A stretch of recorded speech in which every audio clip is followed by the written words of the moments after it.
Our consciousness is something like this with a lower part and an upper part.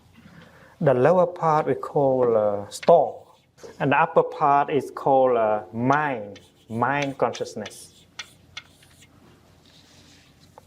Store consciousness, alaya vijnana, contain all seeds of happiness, seeds of joy, seeds of enlightenment, seeds of anger, seeds of fear, all kinds of seeds, good and bad. And when one seed is watered, that seed can grow more strongly, and it will manifest itself in the upper level of our consciousness. We call the level of mind consciousness, mano vijnana. Suppose this is a seed of my anger, and if someone water it by saying something mean to us, this seed will move, become important, and manifest itself as anger.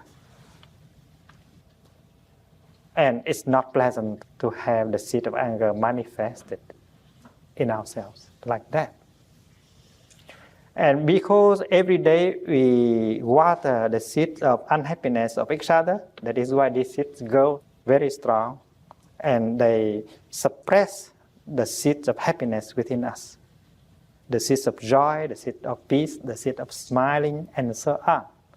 And including the seed of mindfulness, which is a wonderful seed.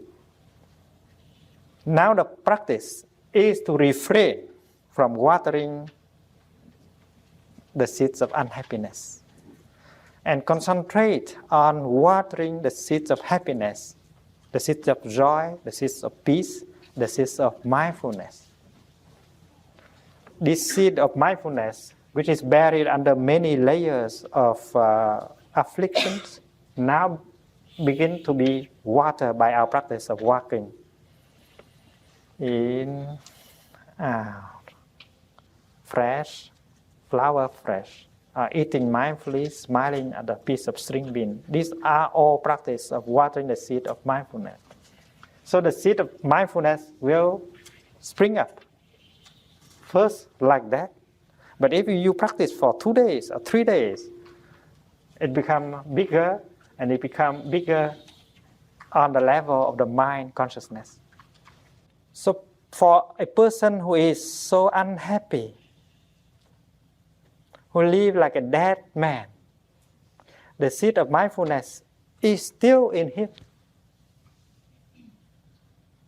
And if he knows how to water the seed of mindfulness, he could become an enlightened person and be very happy.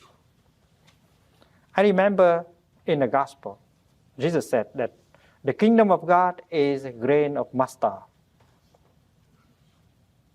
If you put the mustard grain into the damp soil, it will grow into a tree, and many birds can come and live in its branches. Right? So that is the kingdom of God. Very tiny, like a grain of mustard. And I remember another thing. Jesus said, the kingdom of God is like this. The yeast that make the flour rise. The yeast is just a little bit, but if you know how to use it, you make a whole lot of bread. So mindfulness may be in us small, but if you know how to practice it, that will become the yeast of your life. And practicing mindfulness in daily life is to stop one thing, forgetfulness.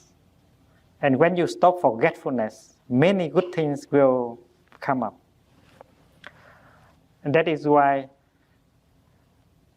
the first aim of the practice is to stop forgetfulness. And stop forgetfulness not by fighting, but just lighting up mindfulness. When you light up mindfulness, forgetfulness will be transformed. You don't have to chase it away. It's like when you bring in a lamp and the darkness will just dissipate it. So that practice is called samatha. The Chinese word is ji, stopping, calming it.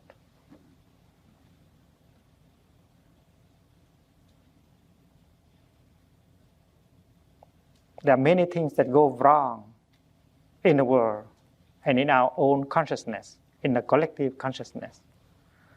And if we learn the art of stopping, we can save ourselves, save the world, and save our children, save our planet. And there are so many ways of practice of stopping in the Buddhist tradition. And breathing in and out is one of the ways of doing that. When you breathe in mindfully, when you breathe out mindfully, you stop forgetfulness and you begin to be alive. Stopping something is to reveal something else. Always like that. Stopping is not a negative thing. Stopping can be a very positive thing, because when you stop darkness, you bring about light. And mindfulness is the kind of energy that you use in order to do the work of stopping.